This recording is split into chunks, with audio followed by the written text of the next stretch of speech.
Forged by fire, Toastmaster Gokul. Over to you. Thank you, TMND.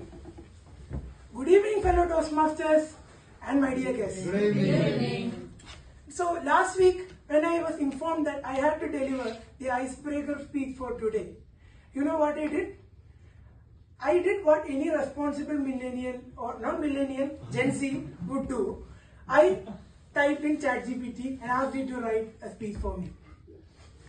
But the thing is, funnily enough, it knew that I was a chemical engineer, it knew I was from Kerala, it knew my name, that is Gokul, and it even knew I had hair problems. AI has gone too far. But the thing is, there was something wrong with it. Something was hollow. It didn't have that natural spark and wit that you guys had during your icebreaker speeches. So that's why I approached the best problem solver of my life, that is my mother. And when I told her of my predicament, she just looked at me and called me a mandan, which is translation for fool in Malayalam, and told me, it's your story. Keep aside your mobile phone. Think about you, what shaped you and how you became yourself, and write it down the old-fashioned way in a piece of paper. This advice helped me shape the speech that I am giving to you now. And it also made me think. It made me realize that I am one who have been forged by fire, sometimes gently, sometimes brutally. And this gave me the idea that there are two major canon events that shaped my life. Canon event number one, the fire of discipline. I was born into an upper middle class family in Kerala to two chemical engineer parents. So naturally, they thought to manufacture one more. That is me.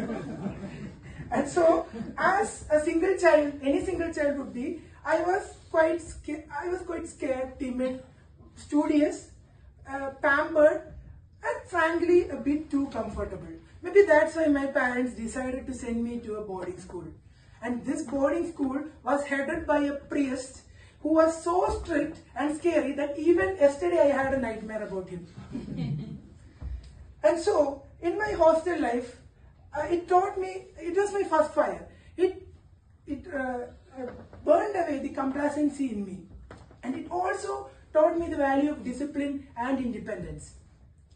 And also, it gave me a sense of nostalgia. I started to miss my mother's warm embrace, my father, the long talks that I had with my father. And also, parallelly, my father was struggling on his own. He was trying to establish himself as the first entrepreneur in our family. So he started a company based on petroleum solvents, and it was located in Adayar Industrial Estate nearby. Anyway, fast forward, after 12th standard, at 12th standard, I started to get the hang of things. I hacked into the system. I knew of hiding places that the warden didn't know. I made a gang of good friends, and I also studied.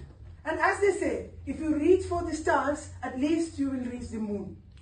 I didn't get into an IIT or NIT, but I got into the second best college in Kerala, that is GEC Thrissur.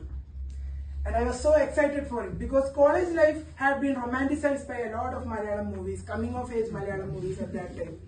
But sadly, 2020 came and you know the rest. COVID struck.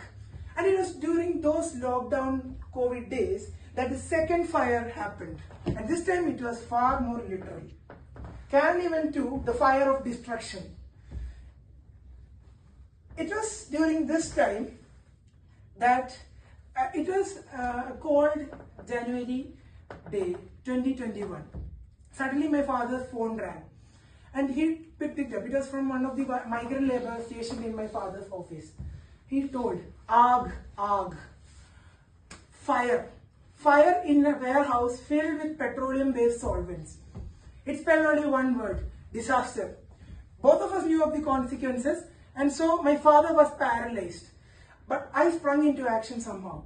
I immediately called the fire tender, I sent the location of our factory, and I took him to Adayar Industrial Estate. We could see the firebolt from 1 kilometer away. Everything that my father had built, brick by brick, was burned to ashes. The only upside was that the 3 migrant laborers stationed there had escaped. It all happened due to a lightning strike. And so, you would at this point think that my father stopped being an entrepreneur. His dream finished. But no. The funny thing is that fire, it not only destroys, it reveals what's indestructible. My father's resolve, the unity of our family, and the loyalty of our customers. Together, we rebuilt, and today, our business stands taller than before. And so, this taught me the best lesson of my life. It's that life will sometimes knock you down. It might shatter you, and if you have the courage to get back up and people who support you, then you are indestructible. And so I adopted this message into everything that I do. I embrace challenges. I took up new hobbies. I made a lot of lifelong friends. And here I am today, standing before you, delivering this icebreaker speech. And so, as I stand before you, I feel that I'm a flame that refuses to go out. A story that is still being written. So, set your heart ablaze. Thank you.